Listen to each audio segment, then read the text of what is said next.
Bom dia! Hoje são 15 de julho de 2023, sábado, Brasília, Distrito Federal, Brasil. Mais um vídeo sobre o livro de Allan Kardec. Aqui está, Allan Kardec, o fundador do Espiritismo. O livro O Evangelho segundo o Espiritismo. 131ª edição, impresso este livro aqui, ano passado, 2022, no mês de julho. Quem imprimiu aqui o livro foi a FEB, Federação Espírita Brasileira, localizada aqui em Brasília. Então vamos aqui fazer mais um vídeo acerca de um trecho aqui de Allan Kardec. Vou aqui trazer o mesmo trecho aqui nas páginas 287 e 288, o mesmo trecho que eu mostrei ontem, só que com mais detalhes aqui, porque é um tema que envolve aí muita matéria. Então vou trazer aqui, vou repetir o trecho que mostrei ontem. Muito bem, gente. Então vamos lá. Vou trazer aqui, vou fazer uma menção aqui ao Rubem Alves. Olha aqui, ó. É uma pena não viver. Uma biografia de Rubem Alves, escrita aí pelo jornalista Gonçalo Júnior.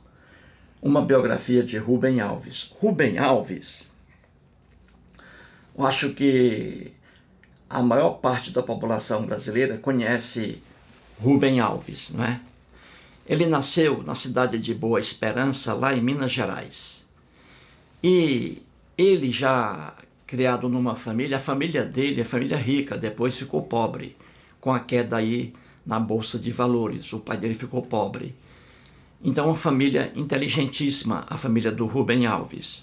Na família dele não havia ninguém metido com religião, ninguém. Os familiares rejeitavam qualquer tipo de crença religiosa. Só que ele aí, na adolescência, ficou apaixonado pelo cristianismo. E aí, o Rubem Alves estava estudando para ser médico, não é? E aí, ele ficou lá empolgado com a Igreja Protestante IPB, Igreja Presbiteriana do Brasil. Ele ficou empolgado com a igreja cristã e aí ele entrou na igreja. Aí primeiramente ele fez teologia no Brasil, foi pastor da Igreja Presbiteriana do Brasil, pastor contra a família dele, a família não queria que ele se envolvesse com religião, ele se envolveu com o cristianismo. E aí ele foi um pastor, ele mesmo diz aqui, que ele foi um cristão nojento. Para ele a Bíblia estava com razão. Entenda aí. Foi um pastor nojento. E aí ele estudou muito, inteligentíssimo. Aí foi aos Estados Unidos fazer mestrado e doutorado em teologia. Doutor em teologia. E depois ele abandonou a doutrina cristã, abandonou o cristianismo, abandonou a Igreja Presbiteriana do Brasil. Entendeu? E aí ele passou a criticar as doutrinas do cristianismo. Aqui está, Rubem Alves.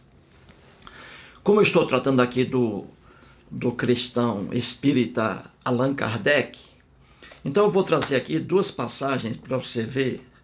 Duas passagens aqui do Rubem Alves. A primeira está aqui na página 163. Vou ler aqui. Veja o que ele diz, ele aqui já arrependido por ter sido cristão algum dia, por ter acreditado na Bíblia. Então veja, um doutor em Bíblia, doutor em teologia. Veja o que ele diz na página 163 sobre a vida dele no cristianismo. Ele diz assim, entre aspas: onde estava a minha inteligência? Tenho vergonha de haver acreditado no que acreditei. Mais que vergonha, o que eu sinto é raiva de mim mesmo. Eu tinha certezas. Meu caso foi mais grave que os casos de Vinícius de Moraes e Chico Buarque. Eles quase seguiram a vida religiosa, mas se curaram logo. Eu não. Joguei minha vida inteira nas ideias doidas. Viu aí? Fecha aí. Ele aí mostrando o arrependimento dele por um dia ter sido cristão, por ter acreditado na Bíblia, nas doutrinas do cristianismo. E aqui na página 145, ele diz aqui, ó, mais uma coisinha aqui importante agora. Ó. Na página 145 ele diz assim: a teologia cristã é um edifício construído sobre o absurdo. Olha aí. A teologia cristã é um edifício construído sobre o absurdo. Isso aqui, gente, é uma verdade absoluta. Então, muito bem.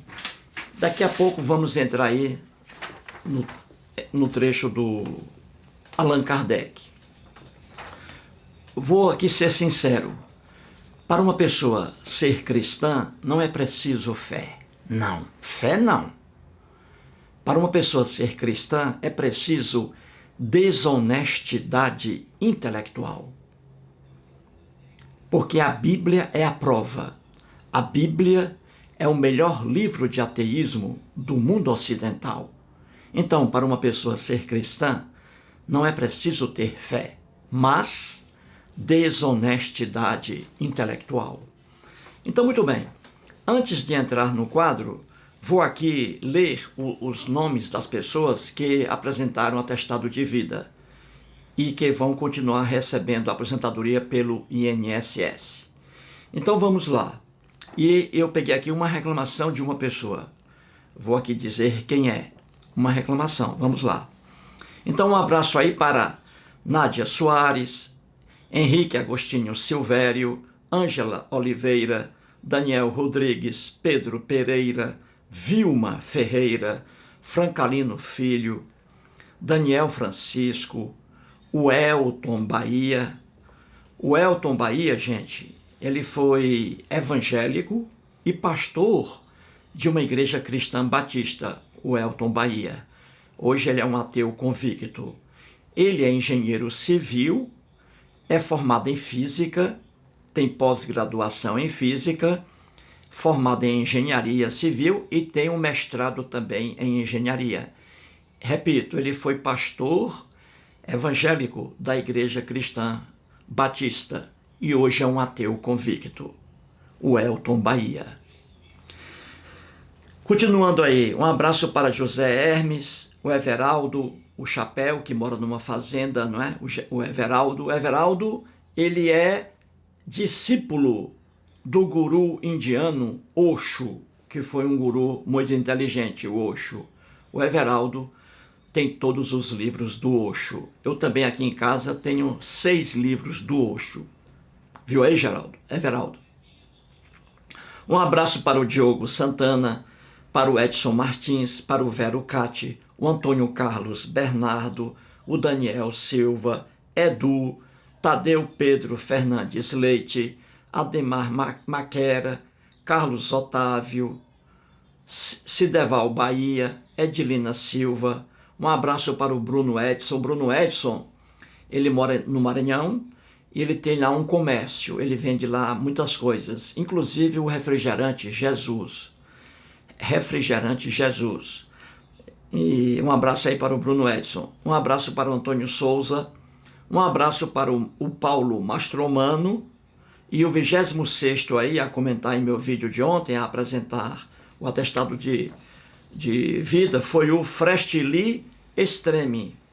Esse aqui, ó, ele reclamou, porque ontem eu não pronunciei o nome dele, e ele apresentou o atestado de vida, só que eu não pronunciei o nome dele. E o Frestili Extreme, ele diz aí que talvez eu esteja comendo aí a aposentadoria dele pelo INSS. Não, a culpa não é minha, Frestili. A culpa é do nome dele, o Marculino. O Marculino, que mora no Rio de Janeiro, torce pelo Flamengo, ele trabalha lá no INSS, Instituto Nacional de Seguridade Social. o Leonardo Marculino. Então, a culpa é dele. Como é que eu faço aqui? Eu pego aqui as pessoas que apresentam o atestado de vida, aí eu mando a cópia para o Leonardo Marculino, porque trabalha no INSS. E ali ele faz ali a investigação. Aí depois ele me devolve a relação. Aí eu leio aqui, ó. Então a culpa, Fresteli Extreme, a culpa aqui, pelo fato de eu não ter pronunciado seu nome ontem e anteontem, é do Leonardo Marculino, que faz lá a organização lá no INSS no Rio de Janeiro, entendeu? Agora aqui tudo bem. Então aí, desculpe-me, mas a culpa não foi minha. Muito bem, gente. Então vamos aí agora ao quadro. Vamos lá. Muito bem, vamos aí à esquerda acima. Allan Kardec aí. Nas páginas 287 e 288, ele faz ali um texto longo explicando aquela passagem bíblica que está em Lucas, né, capítulo 12, versículos 51 a 53, quando é atribuído a Jesus o seguinte discurso: eu não vim para trazer a paz, mas a espada.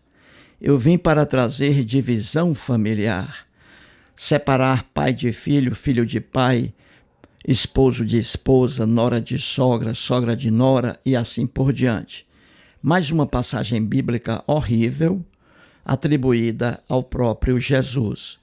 Então, o Allan Kardec, nas páginas 287 e 288, faz ali um texto longo tentando explicar aquela passagem horrível atribuída a Jesus, certinho? Com esse aqui já o terceiro vídeo, mostrando parágrafos do Allan Kardec defendendo ali, explicando o inexplicável, certinho?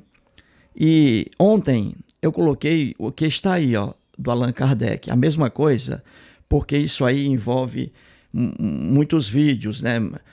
Muitas informações. Então eu trouxe para o quadro agora, de novo, o mesmo trecho que eu mostrei ontem, só que com mais explicações ainda, para que você fique bem claro. Então vamos lá.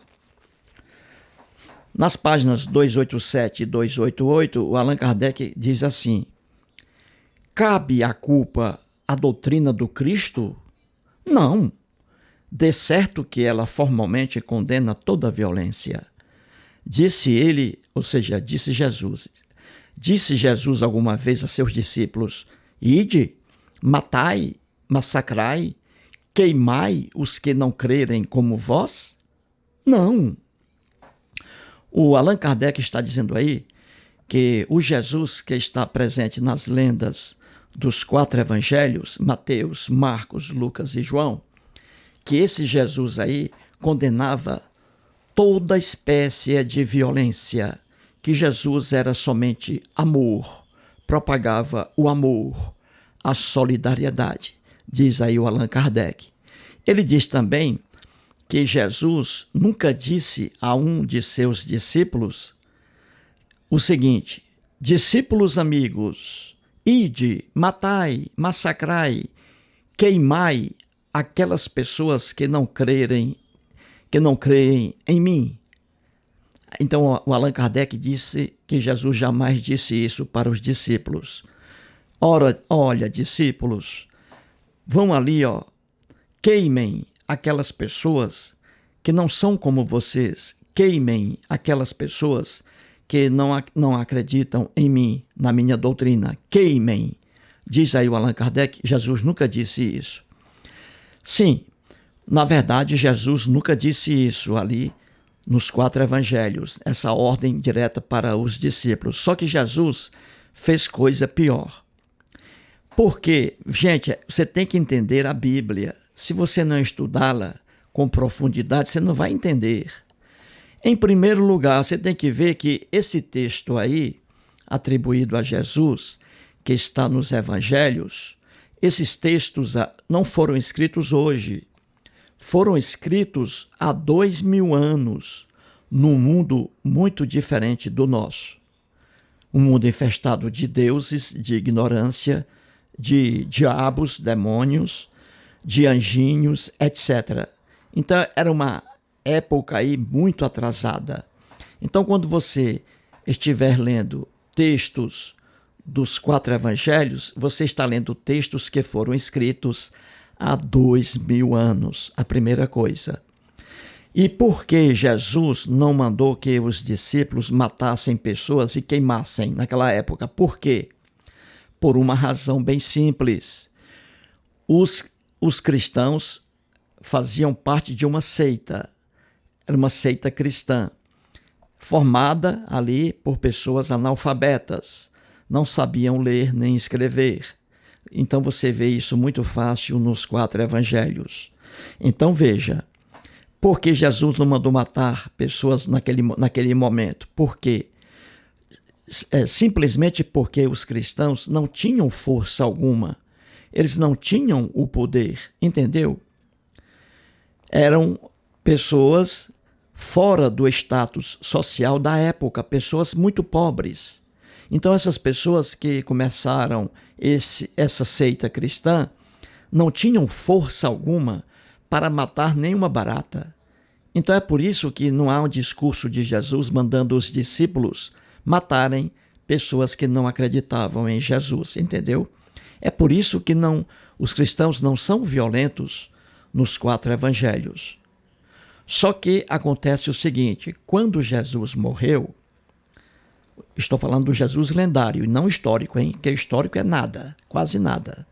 Então, quando Jesus, das narrativas que estão nos evangelhos, quando Jesus morreu, aí os discípulos dele continuaram com essa propaganda. Discípulos e apóstolos. Então, após os 4 evangelhos, você tem Atos dos Apóstolos, que é o livro mais gostoso do Novo Testamento. Porque ali começa a história, entre aspas, né? Começa a história ali da criação das igrejas cristãs. Discípulos e apóstolos de Jesus pregando a mensagem, entendeu? A partir de Atos dos Apóstolos. Então veja, muitos séculos depois, quando o cristianismo se tornou uma religião oficial, quando o cristianismo aí sim teve poder, e aí o cristianismo cometeu as piores barbaridades. E como exemplo aí, a Igreja Católica Apostólica Romana, que matava, roubava bens dos fiéis e matava aqueles que eram contra a doutrina de Jesus. Então é isso, para você reconhecer uma pessoa, dê poder a ela. Aí você vai conhecer quem é a pessoa. É assim com o cristianismo. Então, nos 4 evangelhos, Jesus nunca pregou aos discípulos que pegassem a espada, eles andavam com espadas, mas Jesus nunca disse que eles pegassem a espada e matassem alguém, porque eles não tinham força para isso. Agora, quando o cristianismo se tornou uma religião oficial, aí sim começou a perseguir, roubar bens e matar, queimar pessoas em fogueiras. A Igreja Católica Apostólica Romana, em nome do cristianismo. Isso é história, não se pode apagar. Mas vamos ver uma coisinha aí. Veja, no Evangelho aí de Jesus diz, no finalzinho aí, o Allan Kardec diz assim, Jesus não disse, veja aí, Jesus não disse aos discípulos que queimassem aquelas pessoas que não acreditavam em Jesus. Diz aí o Allan Kardec que Jesus nunca prometeu isso. Só que vamos ver isso direitinho agora. Já mostrei no vídeo anterior um pouquinho e agora com mais explicações. Então vamos pegar aí o final. Abaixo aí à esquerda, veja, em letra azul. Estou aí reproduzindo palavras que foram colocadas na boca de Jesus. Jesus dizendo assim, queimai os que não crerem como vós? Ou seja, Jesus dizendo aí, o Allan Kardec dizendo que Jesus nunca disse aos discípulos que eles queimassem seres humanos que não acreditavam em Jesus. Jesus era contra isso. Diz aí o Allan Kardec. Veja abaixo aí. Ele diz assim, o Kardec. Jesus jamais disse que os descrentes nele deverão ser queimados no fogo. Entendeu? Isso aí é verdade. Na época lá, nos 4 evangelhos. Só que Jesus pregava pior ainda do que isso aí. É o que vamos ver. Veja bem, o Allan Kardec está dizendo que Jesus jamais disse que os descrentes nele deverão ser queimados no fogo. Para aquela época, não, mas para o futuro, que é a parte principal do cristianismo, a vida eterna, aí sim, Jesus mandou queimar pessoas que não acreditavam nele. E uma coisa pior ainda, vamos ver agora acima aí. Veja o quadro. Jesus e o fogo como castigo. Pronto. Eis a maldade aí atribuída a Jesus, que o Allan Kardec aí tenta amenizar e não consegue. Gente, o que é o cristianismo? O cristianismo, ele prega a vida eterna, a vida futura. E na vida futura, aí está a maldade atribuída a Jesus. A principal mensagem do cristianismo está aí em Lucas, veja acima aí. Lucas, capítulo 16, versículo 16. E essa propaganda se repete nos 4 evangelhos.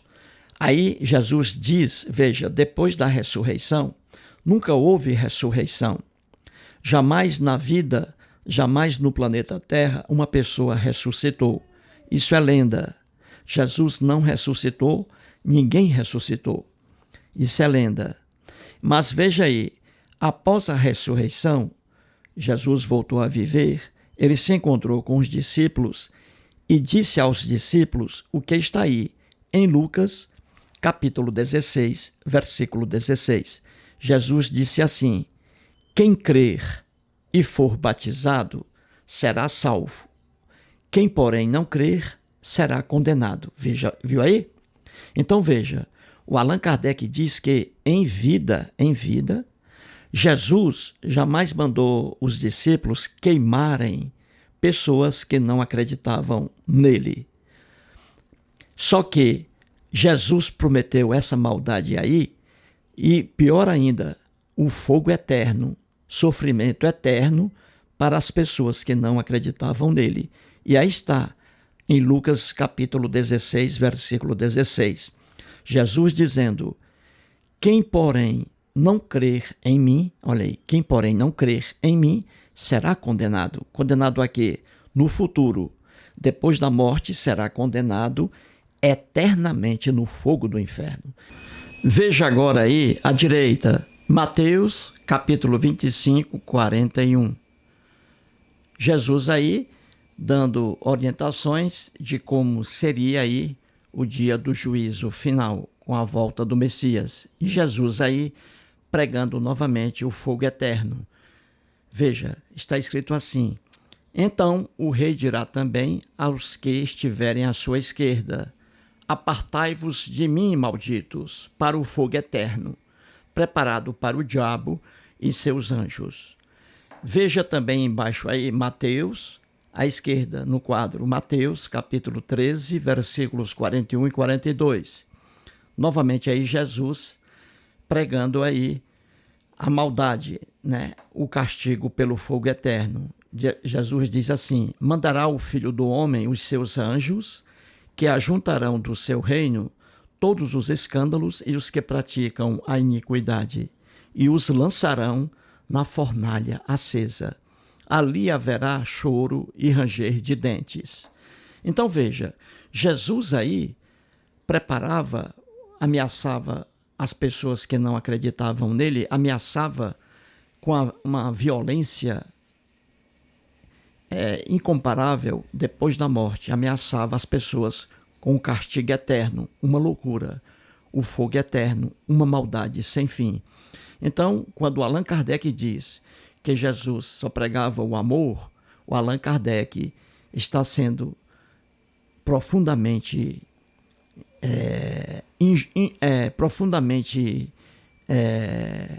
não encontro nem palavras para dizer quando Allan Kardec diz que Jesus era só amor, que Jesus jamais pregou o ódio, jamais pregou uma injustiça.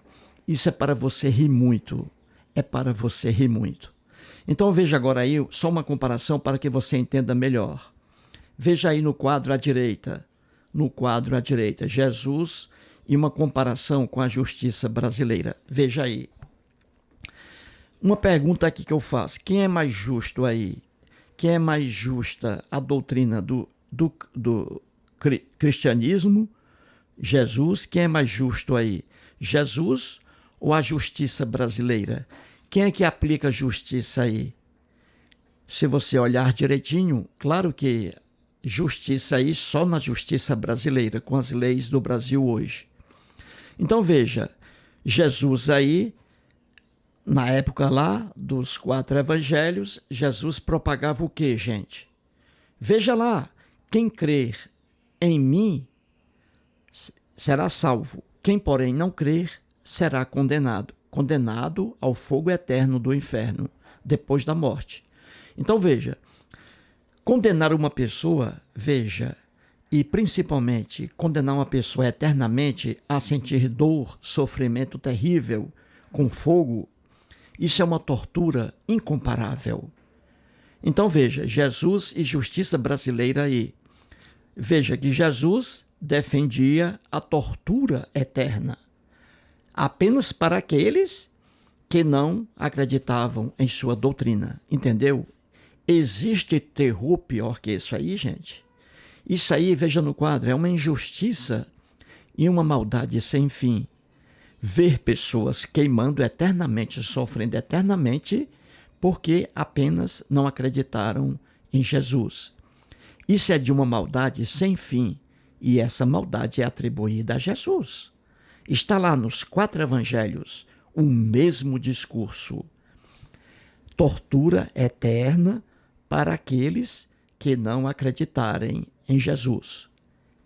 Não há como você negar isso aí. É o texto da Bíblia que está dizendo.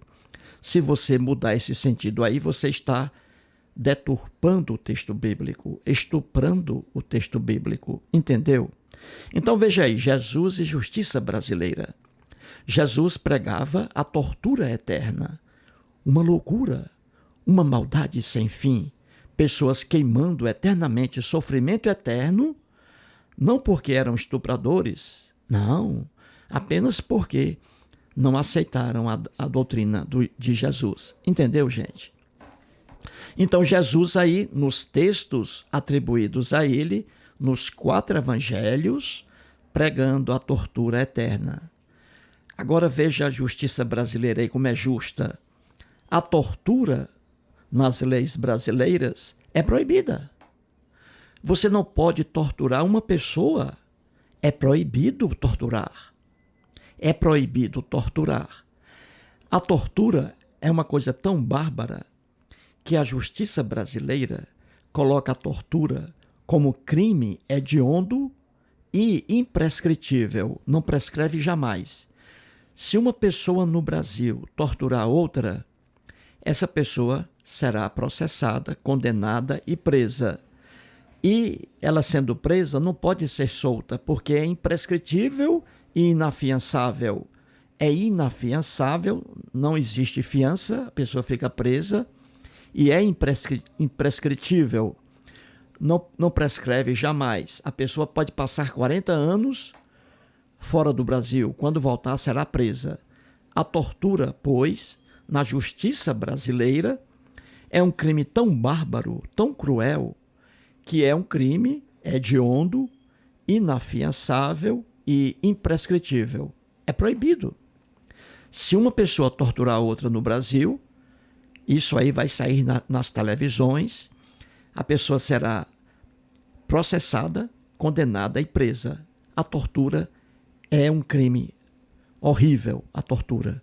E essa tortura aí era defendida por Jesus. E pior, não é uma tortura passageira, mas uma tortura para a vida toda, vida eterna. As pessoas sofrendo eternamente apenas porque não aceitaram a doutrina de Jesus. Viu aí como o discurso de Jesus não era de amor, de solidariedade, como diz o Allan Kardec? Gente, é o que eu digo, para ser cristão, não é preciso ter fé, é preciso ter desonestidade intelectual, é preciso deturpar, modificar os discursos atribuídos a Jesus. Entendeu? É simples entender isso aí.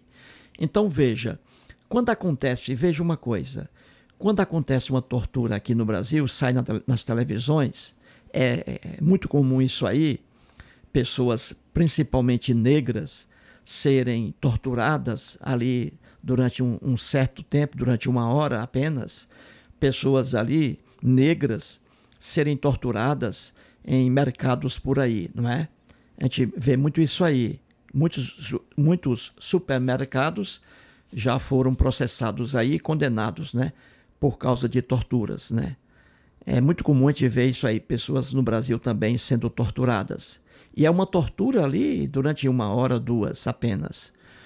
E aí o que acontece? As pessoas que torturaram serão presas e o supermercado pagará uma indenização à família aí da pessoa torturada, não é isso? Então, quando um cristão vê um caso de tortura hoje na televisão, é muito comum isso, gente. Um cristão ali está assistindo a uma tortura sobre uma pessoa negra, o cristão fica com dor, ou fica com dó da pessoa negra. O cristão fica com pena da pessoa negra que está sendo torturada. Só que esse cristão não percebe que o Jesus, a quem ele elogia nos 4 evangelhos, Jesus era a favor dessa tortura e de tortura eterna, apenas para as pessoas que não acreditavam nele. Entendeu, gente? Como o cristão não raciocina? Vou repetir. Quando um cristão hoje, aqui no Brasil, ele assiste a uma tortura aí na televisão, uma tortura que apareceu em um noticiário, no Jornal Nacional da Globo, por exemplo, eu já vi ali e vejo diariamente torturas com pessoas ali, principalmente negras, espancadas com pau, com ferro.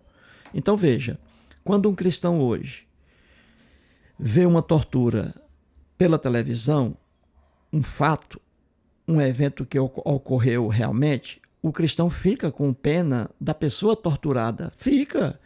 Eu tenho certeza disso. Eu vejo. O cristão olha assim para um negro que foi torturado e diz, pobrezinho do rapaz, ele foi torturado porque pegou aí uma lata de leite moça no supermercado e aí levou uma surra tremenda, todo quebrado o rapaz. Isso é muita maldade, diz o cristão. Só que o cristão não vê essa maldade atribuída a Jesus, porque Jesus era pior ainda. Jesus pregava a tortura eterna, o sofrimento eterno apenas de uma pessoa que não pegou uma lata de leite moça, mas apenas a tortura eterna de uma pessoa só porque não acreditou nele. Você entendeu, gente, a maldade atribuída a Jesus? Não é invenção, está lá nos 4 evangelhos. Jesus sempre pregando o fogo eterno do inferno para aquelas pessoas que não acreditavam nele. É simples entender isso aí. É por isso que eu digo, para ser cristão, não é preciso ter fé, mas desonestidade intelectual. Viu aí? Isso é simples entender isso. E veja bem, a tortura aí prometida por Jesus. Fogo, rapaz. A pessoa lá, depois da morte, na ilusão cristã, uma pessoa sendo queimada ali, e a pessoa não morre, é sofrendo durante toda a eternidade, apenas porque não acreditou nas doutrinas de Jesus. Veja, uma tortura eterna e com fogo. Quando você usa o fogo, é pior ainda o sofrimento. Quando uma pessoa é torturada com fogo no Brasil, é pior ainda, porque o fogo causa muita dor. Então, quando uma pessoa no Brasil é torturada, aí o cristão diz, coitado, aquele rapaz foi torturado com fogo, ficou todo queimado, coitado, a pele dele toda acabada. Só que o cristão não percebe que a propaganda de Jesus era pior. Era pior, porque ele pregava fogo eterno, a pessoa sofrendo eternamente no fogo, só porque não acreditou nele, nas doutrinas dele. E o Allan Kardec ainda tem a coragem de dizer que Jesus só pregava o amor contra todo tipo de injustiça, contra qualquer violência. Viu aí, gente? É muita desonestidade intelectual defender isso aí. É desonestidade intelectual. Não é caso de fé, não. E veja abaixo aí, só para que você entenda mais. Veja aí abaixo, eu sempre digo isso. O crer, a crença. Então veja abaixo aí, o crer. E a chave aí. O crer sob a visão da Bíblia e o crer sob a visão das leis brasileiras. Veja aí. De acordo com a Bíblia, o crer é exigido, você tem que crer. Lá na Bíblia, logo no Velho Testamento, que não é velho para os judeus, o Deus criado pelos hebreus, que é o Deus adorado pelos cristãos, o Deus ali exigia que as pessoas acreditassem nele. Quem não acreditasse no Deus Javé seria morto ao fio da espada. E os cristãos dizem que o Deus da Bíblia é um Deus de amor. Não ria, que isso aqui é coisa séria. Já em relação às leis brasileiras, uma pessoa crer ou não crer, isso tem importância para a lei brasileira? Não, não. O crer não é exigido. Nenhuma lei brasileira pune alguém dizendo assim: não crer em Jair Bolsonaro será condenado a 10 anos de prisão. Não existe lei que diga isso. Não crer ou crer em Jair Bolsonaro, entendeu? É assim. Nenhuma lei brasileira diz: crer em Michele Bolsonaro, não crer, melhor dizendo, não crer em Michele Bolsonaro será condenado a 20 anos de prisão. Nenhuma lei diz isso. É loucura. Não, nenhuma lei brasileira pune alguém que não crer ou que crer. Não pune. Agora, na Bíblia, um livro de maldade e ignorância, sim, a crença era exigida. E aí a Bíblia era contra a tolerância religiosa, a Bíblia, não é? Quem não acreditasse no Deus hebreu seria morto ao fio da espada. E Jesus prega agora pior ainda: quem não acreditar em mim, nas minhas palavras, na minha doutrina, quando morrer, será queimado eternamente no fogo do inferno. Uma pessoa dessa tem amor? Não tem. Quem criou isso aí não foi um homem chamado Jesus, mas cristãos que viveram há 2000 anos muito ignorantes e cristãos muito perversos. Porque condenar uma pessoa à tortura eterna, ao fogo, apenas porque a pessoa não acreditou nessa doutrina, é uma loucura. Então veja, no Brasil, quando uma pessoa é condenada pela lei brasileira, a pessoa não sofre. Sabia disso? Não. Ninguém pode bater em preso. Eu trabalhei durante 5 anos na maior penitenciária do Distrito Federal, a Papuda. Ninguém pode bater em preso. Se bater, meu amigo, você vai perder seu emprego e vai preso. Então veja, a lei brasileira, a lei penal brasileira, não permite tortura de forma alguma. Não permite que presos sejam espancados. Jamais. Então, quando a pessoa vai presa no Brasil, ela perde apenas a liberdade de locomoção. Fica presa. Mas tem café da manhã, almoço, café à tarde e jantar. O preso. Então, na justiça brasileira, a pessoa condenada não sofre fisicamente. O sofrimento dela é a perda da liberdade, só isso. Mas tem todos os direitos garantidos. Jesus não. Jesus dizia: quem não acreditar em mim, na minha doutrina, quando morrer, será queimado eternamente no fogo do inferno. Esse homem, esse personagem fictício, Jesus, pregava mesmo o amor? Isso é amor, gente? Condenar eternamente ao fogo uma pessoa que não compartilha com o meu pensamento? Isso é amor, cara? Nunca. Viu aí, gente? É fácil entender isso. E abaixo aí eu termino o vídeo, veja. É loucura, veja, é loucura exigir que uma pessoa creia em alguém. Isso é loucura. Por quê? Olha aí, por quê abaixo? Porque o crer e não crer não dependem da vontade da pessoa. É uma loucura você dizer assim: Edson Martins, você deve crer em Jair Bolsonaro, deve acreditar nas palavras dele, viu? Porque senão você vai ser queimado eternamente no fogo do inferno. O Edson Martins não tem como Não tem como ele acreditar no Jair Bolsonaro, nas palavras do Jair Bolsonaro, entendeu? Não tem como. É impossível para o Edson Martins. Então o Edson Martins não tem culpa por não acreditar nas palavras do Jair Bolsonaro. Entendeu, gente? Porque o crer não depende da vontade da pessoa. Não é como você está com a vontade e vai comer aí, vai comer carne de porco, uma feijoada. Aí você decide, depende da sua vontade de comer uma feijoada, você vai e come. Você vai a um cinema, depende da sua vontade. Mas crer em alguém, em algo, não depende da sua vontade. É simples entender isso. Então veja aí, o Allan Kardec diz aí que Jesus jamais Jesus propagava a maldade, o desamor. E isso não é verdade. Os textos lá estão, lá nos 4 evangelhos, atribuídos a Jesus. Não há como você apagá-los. Se você disser que Jesus só pregava o amor, a compaixão, você está aí deturpando a mensagem de Jesus. Porque a mais importante é essa, é a mensagem para a vida eterna depois da morte, a ilusão da vida eterna. Jesus dizendo: quem não crer em mim será condenado eternamente ao fogo do inferno. É isso aí, gente. Termino dizendo mais uma vez: para ser cristão, não é preciso ter fé. Não.